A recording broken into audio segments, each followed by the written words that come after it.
Hello friends, welcome back to my channel.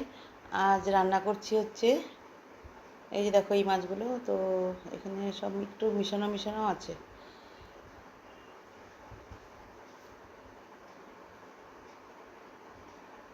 আর এখানে কই মাছ আছে, এটাকেও রান্না করবো আর এটাকেও রান্না করবো। এটা হচ্ছে শাক করবো, কচুর শাক।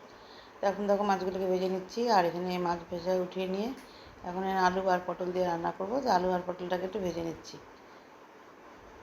এটা হালকা পাতলা একটু মাখা মাখা বানাবো। তো এখানে পেঁয়াজ দিয়ে আর টমেটো দিয়ে দিলাম, দিয়ে একটু ভেজে নিচ্ছি।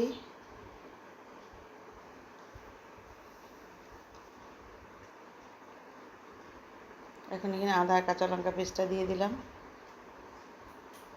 পেঁয়াজের পেস্ট দিয়ে দিলাম,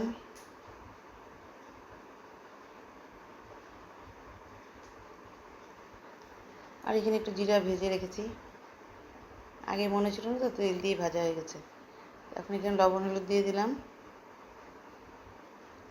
আর এখানে জিরে গুঁড়ো ধনে গুঁড়ো দিয়ে দিলাম। দিয়ে এখন এটাকে মিক্সড করে নিয়ে এখন ভালো করে একটু ভেজে নিচ্ছি।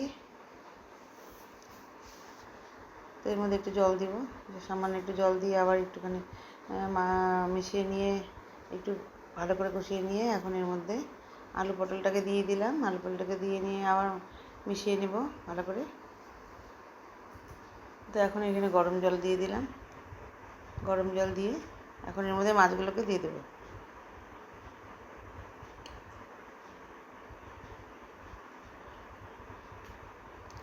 তো এখন এখানে মাছগুলোকে সব দিয়ে দিলাম, দিয়ে এখন ঝোলের সাথে মিশিয়ে নিচ্ছি।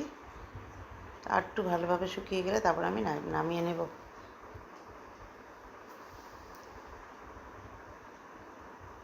বাকি একটু জলটা পরে আবার দিয়ে দিলাম, দিয়ে এখন ফুটিয়ে নেব। এইভাবে ফুটিয়ে নিয়ে এখন আমি নামিয়ে নেব। তো বন্ধুরা, তোমরা যদি দেখে থাকো প্লিজ একটু কমেন্টস করো। এখন আমার রান্নাটা হয়ে গেল, এখন আমি নামিয়ে নিচ্ছি। আর তোমরা সবাই যেন ভালো থাকো, সুস্থ থাকো, আমার পাশে থেকো। নমস্কার।